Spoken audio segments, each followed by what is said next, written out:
नमस्कार, आवाज समाचार में आप सभी का स्वागत है। मैं हूं सीमा। खबरों की शुरुआत करते हैं। सबसे पहले नजर डाल लेते हैं हेडलाइंस पर। फ्रंट फुट पर बैटिंग शानदार, सूर्य कुमार यादव ने पीएम मोदी की तारीफ की। सूर्य कुमार यादव ने एशिया कप में की कमाई को किया दान, सियासी आलोचकों को दिया जवाब। राहुल गांधी को धमकी, कांग्रेस ने बीजेपी और आरएसएस पर साधा निशाना। नवरात्रि पर बिहार को 7 नई ट्रेनों की सौगात, रेल मंत्री ने दिखाई हरी झंडी। और भारत भूटान के बीच पहली सीमा पार रेल परियोजना को मिली मंजूरी। और अब खबरें विस्तार से। एशिया कप 2025 के फाइनल में वही हुआ जिसकी पूरी दुनिया को उम्मीद थी। दुबई के मैदान पर भारत ने अपने चिर प्रतिद्वंदी पाकिस्तान को 5 विकेट से हराकर फाइनल में शानदार जीत दर्ज की। ये जीत इतनी जबरदस्त थी कि प्रधानमंत्री नरेंद्र मोदी भी अपनी भावनाओं को व्यक्त करने से खुद को रोक नहीं पाए। पीएम मोदी ने ट्वीट किया, खेल के मैदान पर भी ऑपरेशन सिंदूर, नतीजा वही सेम रहा, भारत जीत गया। हमारे क्रिकेटर्स को बधाई। इस ट्वीट पर खुद भारतीय टीम के कप्तान सूर्य कुमार यादव ने बड़ा बयान दिया। उन्होंने कहा कि देश का नेता जब फ्रंट फुट पर बल्लेबाजी करता हो और सीधे मैदान में सामने आता है तो खिलाड़ियों के लिए बहुत बड़ी प्रेरणा होती है। उन्होंने पीएम मोदी के समर्थन की जमकर तारीफ की और कहा कि पूरा देश इस जीत का जश्न मना रहा है। दुबई इंटरनेशनल स्टेडियम में भारतीय टीम ने न केवल पाकिस्तान को हराया बल्कि ट्रॉफी लेने से भी एसीसी और पीसीबी प्रतिनिधियों से साफ इनकार कर दिया। ये जीत भारतीय टीम की मजबूती और रणनीति का प्रतीक बनी। वहीं पीएम मोदी के ट्वीट से पाकिस्तान काफी नाराज दिखा। पीसीबी अध्यक्ष मोहसिन नकवी ने खुद विरोध में ट्वीट किया, लेकिन भारत के लिए सिर्फ जीत नहीं बल्कि पूरे देश के लिए गर्व का पल बन गया। सूर्य कुमार यादव ने कहा कि जब टीम भारत वापस आएगी तो इस जीत की खुशी और प्रेरणा और भी गहरी महसूस होगी। क्रिकेट के मैदान पर भी जैसे देश के नेता ने फ्रंट फुट पर बैटिंग कर देश के खिलाड़ियों को ऊर्जा दी हो। भारत पाकिस्तान के बीच एशिया कप 2025 का फाइनल, भारत की शानदार जीत और पूरे देश में जश्न। लेकिन इसी बीच एक बयान ने सियासी पारा चढ़ा दिया है। आम आदमी पार्टी के पूर्व विधायक सौरभ भारद्वाज ने टीम इंडिया के कप्तान सूर्य कुमार यादव पर विवादित टिप्पणी कर दी। भारद्वाज ने सोशल मीडिया पर लिखा, तुम्हारी औकात है तो अपनी मैच फीस आतंकी हमले में शहीदों की विधवाओं को दान दो। उनका कहना था कि अगर सूर्य कुमार यादव सच में सेना के नाम जीत समर्पित करते हैं तो उन्हें ये कदम उठाना चाहिए। जी बड़ा सस्ता है, बड़ा अच्छा है कहना कि ये जीत मैं जो है शहीदों को डेडिकेट करता हूं। अरे बहुत बढ़िया, तुम बहुत समझदार हो। अगर है तुम्हारी औकात, क्या नाम है इनका, सूर्य कुमार यादव, अगर तुम्हारी औकात है और तुम्हारी बीसीसीआई की औकात है और तुम्हारी आईसीसी की औकात है तो तुम्हें दूसरी चुनौती भी देते हैं। जितना पैसा तुमने इन ब्रॉडकास्टिंग राइट से कमाया है, एडवर्टाइजर्स से कमाया है और इस पूरे के पूरे धंधे में क्रिकेट के आपने कमाया है, दे दो उन शहीदों की विधवाओं को, 26 औरतों को दे दो वो सारा का सारा। हम भी मान जाएंगे तुमने डेडिकेट किया है। हिम्मत नहीं है, औकात नहीं है इनकी कि ये कर सके। हाँ, फर्जी में कुछ भी बोल दो, ये हमने उसको डेडिकेट कर दिया, ये हमने उसको डेडिकेट कर दिया। भारद्वाज के इस बयान पर भारतीय जनता पार्टी भड़क उठी। बीजेपी के आईटी सेल प्रमुख अमित मालवीय ने एक्स पर करारा जवाब दिया। मालवीय ने कहा, अरविंद केजरीवाल के मस्खरे 2 कौड़ी के आप पूर्व विधायक ने टीम इंडिया के कप्तान को चुनौती देने की हिम्मत की। हमारे सूर्या ने मैदान में शानदार अंदाज में जवाब दिया। ऐतिहासिक जीत के जश्न के बीच ये बयानबाजी नया राजनीतिक विवाद बन चुकी है। सवाल उठता है कि खेल के मंच को राजनीति में आखिर क्यों घसीटा जा रहा है। एबीवीपी के पूर्व नेता पिंटू महादेव की राहुल गांधी को कथित धमकी पर कांग्रेस ने बीजेपी पर आरएसएस को आड़े हाथों लिया है। कांग्रेस प्रवक्ता पवन खेड़ा ने कहा है कि जो लोग वैचारिक लड़ाई हार चुके हैं और जिनकी वोट चोरी पकड़ी गई है, वे अब विपक्ष के नेता की आवाज को दबाने की साजिश रच रहे हैं। खेड़ा ने यह भी आरोप लगाया है कि एक टीवी डिबेट में भाजपा प्रवक्ता ने राहुल गांधी को गोली मारने की बात कही, लेकिन अब तक उस पर किसी तरह की कोई कार्रवाई नहीं हुई है। इससे पहले सीआरपीएफ द्वारा कांग्रेस अध्यक्ष मल्लिकार्जुन खड़गे को भेजा गया एक पत्र लीक किया गया, जिसे कांग्रेस ने रणनीति से प्रेरित बताया। पवन खेड़ा ने कहा है कि राहुल गांधी की लोकप्रियता भाजपा को रास नहीं आ रही है, इसलिए उन्हें डराने की कोशिश की जा रही है। उन्होंने आरोप लगाया है कि ये धमकी एक खौफनाक और सुनियोजित साजिश का हिस्सा है। कांग्रेस महासचिव केसी वेणुगोपाल ने गृह मंत्री अमित शाह को पत्र लिखकर इस मामले में सख्त कार्रवाई की मांग की है। वेणुगोपाल ने कहा है कि अगर सरकार चुप रही तो ये मान लिया जाएगा कि वो भी साजिश में शामिल है। खेड़ा ने यह भी कहा है कि गरीबों, वंचितों और कमजोर तबकों की आवाज को दबाने की कोशिश की जा रही है और राहुल गांधी की आवाज को चुप कराने का प्रयास किया जा रहा है। नवरात्र के शुभ अवसर पर बिहार के रेल यातायात को बड़ा तोहफा मिला है। रेल मंत्री अश्विनी वैष्णव ने सोमवार को वीडियो कॉन्फ्रेंसिंग के जरिए 7 नई ट्रेनों को हरी झंडी दिखाकर रवाना किया, जिसमें 3 अमृत भारत एक्सप्रेस ट्रेनें भी शामिल हैं। ये ट्रेनें बिहार के रेलवे नेटवर्क को और मजबूत करेंगी और यात्रियों को बेहतर सुविधा प्रदान करेंगी। रेल मंत्री ने कहा है कि ये कदम बिहार के विकास की दिशा में महत्वपूर्ण है। उन्होंने बताया कि छठ पूजा के दौरान यात्रियों की सुविधा के लिए 1200 स्पेशल ट्रेनों की बुकिंग की गई है, जिनमें 150 रिजर्व ट्रेनें भी शामिल हैं। बिहार में रेलवे के विकास पर जोर देते हुए वैष्णव ने कहा है कि पिछले कुछ वर्षों में 1899 किलोमीटर नई रेल लाइन की योजना बनाई गई है और करोड़ों रुपए की परियोजनाएं चल रही हैं।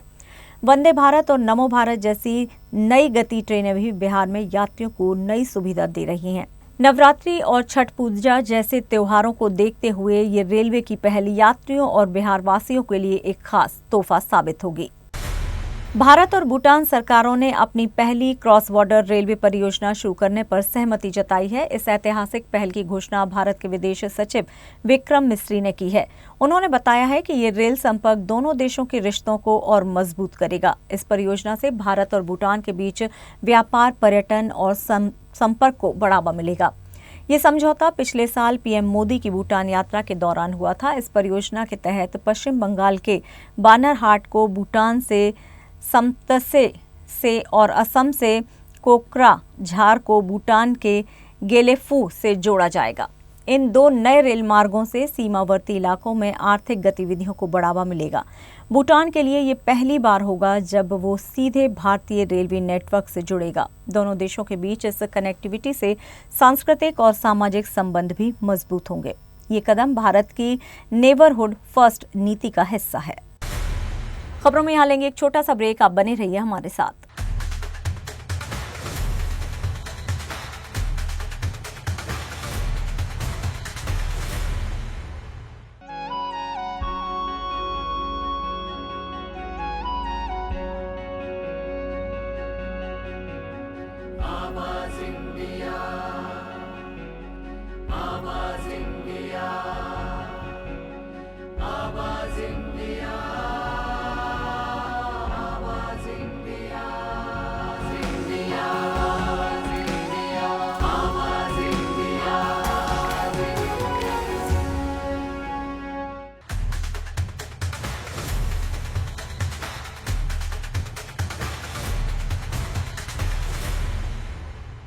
ब्रेक के बाद एक बार फिर से आप सभी का स्वागत है। बढ़ते हैं अपनी अगली खबर की ओर।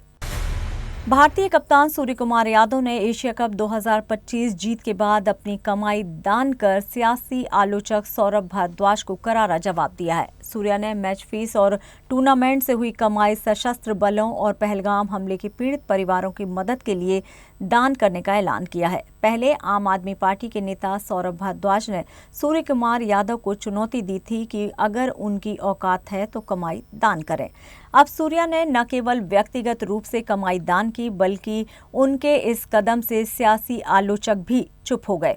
सौरभ भारद्वाज ने अब केंद्र सरकार से सवाल उठाया है कि क्या भाजपा सरकार एशिया कप से हुई पूरी कमाई पहलगाम हमले के पीड़ित परिवारों में बांटेगी। उनके मुताबिक सिर्फ भारत पाकिस्तान मैचों से कुल कमाई 490 करोड़ से 630 करोड़ के बीच हुई है। सूर्य कुमार यादव ने अपनी एक्स पोस्ट में लिखा, मैंने इस टूर्नामेंट से अपनी मैच फीस हमारे सशस्त्र बलों और पहलगाम आतंकी हमले में पीड़ित परिवारों की मदद के लिए दान करने का फैसला किया है। आप हमेशा मेरे ख्यालों में रहेंगे। जय हिंद। इस तरह भारतीय क्रिकेट टीम की जीत और सूर्या का सामाजिक योगदान दोनों ही दर्शकों के लिए प्रेरणादायक बन गया है। उत्तराखंड अधीनस्थ सेवा चयन आयोग की स्नातक स्तरीय परीक्षा में पेपर लीक के खिलाफ युवाओं का धरना लगातार जारी है। 8वें दिन मुख्यमंत्री पुष्कर सिंह धामी घटना स्थल पर पहुंचे और युवाओं से संवाद किया। इस दौरान उन्होंने युवाओं की मांग पर सीबीआई जांच की संतुति लिखित रूप में दी। साथ ही ये भी कहा है कि परीक्षा देने वाले निर्दोष छात्रों पर दर्ज मुकदमे वापस लिए जाएंगे। इसके लिए छात्रों से नामों की सूची मांगी गई है। इससे पहले डीएम सविन बंसल और एसएसपी अजय सिंह समेत कई अधिकारी युवाओं से बातचीत कर चुके थे, लेकिन छात्र सीबीआई जांच की मांग पर अड़े रहे। सरकार अब तक इस मामले में असिस्टेंट प्रोफेसर सुमन, सेक्टर मजिस्ट्रेट के तिवारी, एक दरोगा और एक सिपाही को सस्पेंड कर चुकी है। प्रोफेसर सुमन पर पेपर सॉल्वर की भूमिका में रहने का आरोप है।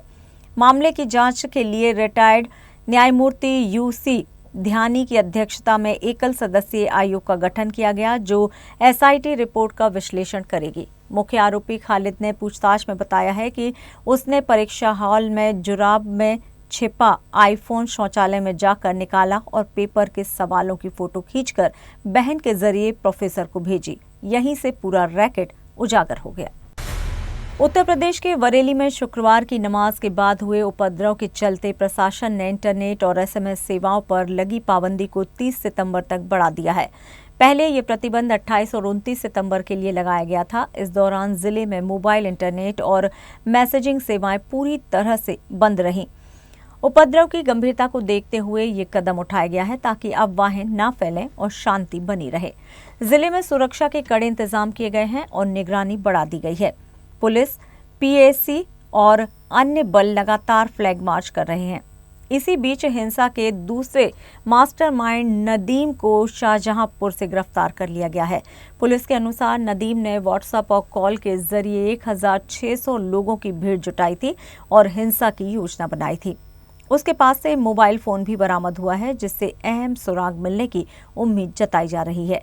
नदीम को तौकीर रजा का करीबी और राइट हैंड बताया जा रहा है। जांच में सामने आया है कि वो 1 हफ्ते से उपद्रव की तैयारी में लगा था। उसकी गिरफ्तारी को पुलिस बड़ी सफलता मान रही है। अमरावती जिले में पिछले कुछ दिनों से लगातार हो रही भारी बारिश ने किसानों की मेहनत पर पानी फेर दिया है। अरहर, सोयाबीन, कपास की फसलों के साथ ही साथ संतरे के बागों को भी भारी नुकसान हुआ है। अचलपुर, मोर्शी, वरुड़ और चांदूर बाजार इलाकों में हजारों क्विंटल संतरे सड़ गए हैं। सड़े हुए संतरे न सिर्फ किसानों की आमदनी पर असर डाल रहे हैं, बल्कि बागों में बाकी उत्पादन को भी नुकसान पहुंचा रहे हैं। किसानों ने बताया है कि महीनों की मेहनत और निवेश पर पानी फिरने से उनका मनोबल पूरी तरह से टूट गया है। कबाथा मुद्रक इलाके में निराश किसानों ने सैकड़ों क्विंटल सड़े हुए संतरे इकट्ठा करके नदी में फेंक दिए। ये कदम उनके गुस्से और पीड़ा को साफ दर्शाता है।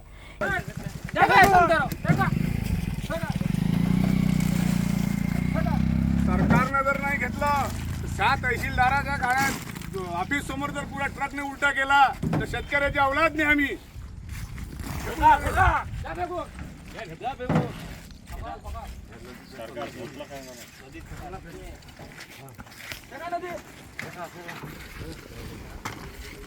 हे घे ना, तिकून कर ना, खाली निघडले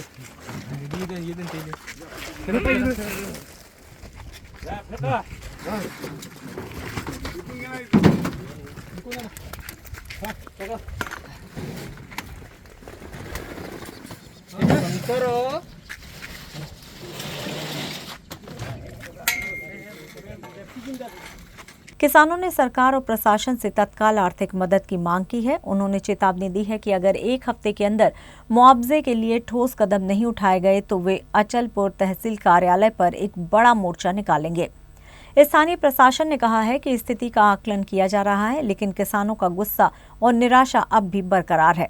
अमरावती के किसान अब अपनी फसल और जीवन के लिए लड़ाई लड़ने को तैयार हैं। नांदेड़ के धर्माबाद तहसील के रोशन गांव में बाढ़ ने किसानों की जिंदगी को हाहाकार में बदल दिया है। आज ग्रामीणों ने प्रशासन पर नाराजगी जताते हुए सामूहिक जल समाधि की चेतावनी दी है। पूरे गांव की खेती जलमग्न है और लोगों का धैर्य जवाब दे चुका है।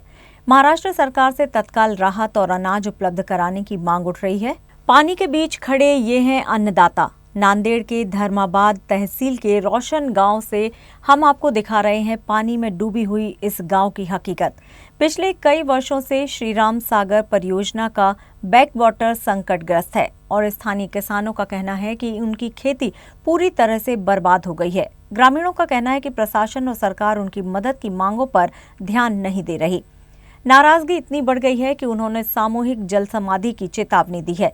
उनका कहना है कि हम अब ऐसा जीवन नहीं चाहते। अगर तुरंत राहत नहीं मिली तो पूरा गांव ये कदम उठाएगा।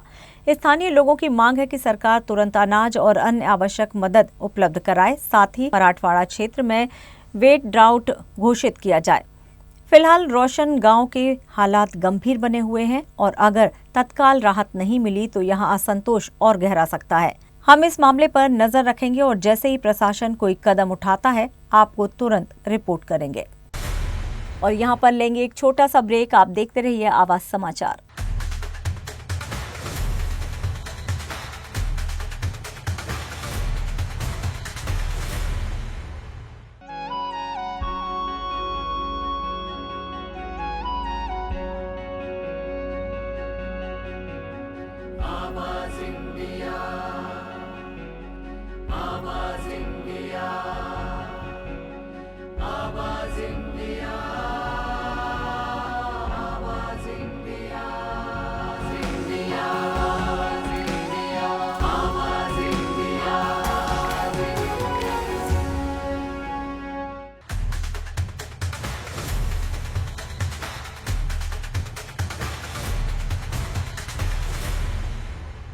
ब्रेक के बाद एक बार फिर से आप सभी का स्वागत है। बढ़ते हैं अपनी अगली खबर की ओर। बॉलीवुड एक्ट्रेस और ज्वेलरी डिजाइनर नीलम कोठारी ने पति समीर सोनी के जन्मदिन पर सोशल मीडिया पर एक भावुक पोस्ट साझा किया। उन्होंने अपने सोशल मीडिया अकाउंट पर समीर के साथ बिताए खूबसूरत पलों की कई तस्वीरें शेयर की। नीलम ने पोस्ट में लिखा, जन्मदिन मुबारक हो समीर, और इस खास दिन को यादगार बनाने के लिए एक प्यारा सा नोट भी जोड़ा। तस्वीरों में नीलम और समीर अपनी बेटी अहाना के साथ नजर आ रहे हैं, जहां वे बर्फीले पहाड़ों के बीच छुट्टियों का आनंद ले रहे हैं। दोनों एक दूसरे को गले लगाते और खुश मिजाज में दिखाई दे रहे हैं, जो उनके मजबूत पारिवारिक संबंध को दर्शाता है। पोस्ट पर फैंस ने ढेरों प्यार और शुभकामनाएं दी हैं और ये सोशल मीडिया पर तेजी से वायरल हो रहा है। महिला वनडे क्रिकेट विश्व कप आगाज 30 सितंबर से असम के गुवाहाटी स्थित वर्षा पारा क्रिकेट स्टेडियम में भारत और श्रीलंका के बीच से होगा। इससे पहले एक ओपनिंग सेरेमनी रखी गई थी। इसमें असमिया गायक जुबिन गर्ग के निधन के कारण उसे छोटा कर दिया गया है। अब ये सेरेमनी पूरी तरह से जुबिन गर्ग को समर्पित की जाएगी। बीसीसीआई सचिव देवजीत सेकिया ने बताया है कि उनके सम्मान में 40 मिनट का म्यूजिकल ट्रिब्यूट आयोजित किया जाएगा। इसमें श्रेया घोषाल उद्घाटन मैच के ब्रेक के दौरान एक विशेष गीत प्रस्तुत करेंगी।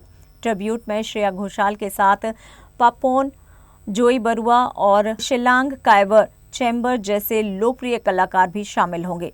जुबिन गर्ग के फैंस के लिए 5,000 मुफ्त टिकट बांटे जाएंगे ताकि वे इस पल का हिस्सा बन सकें। गायक को सम्मान देने के लिए गुवाहाटी में खास तैयारियां की गई हैं। श्रेया घोषाल भी अपनी परफॉर्मेंस के लिए गुवाहाटी पहुंच चुकी हैं।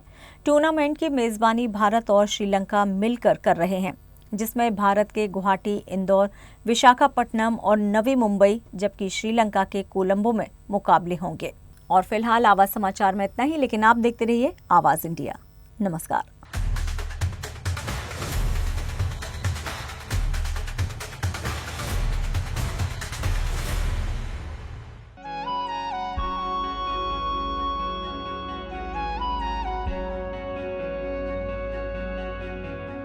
आवाज इंडिया।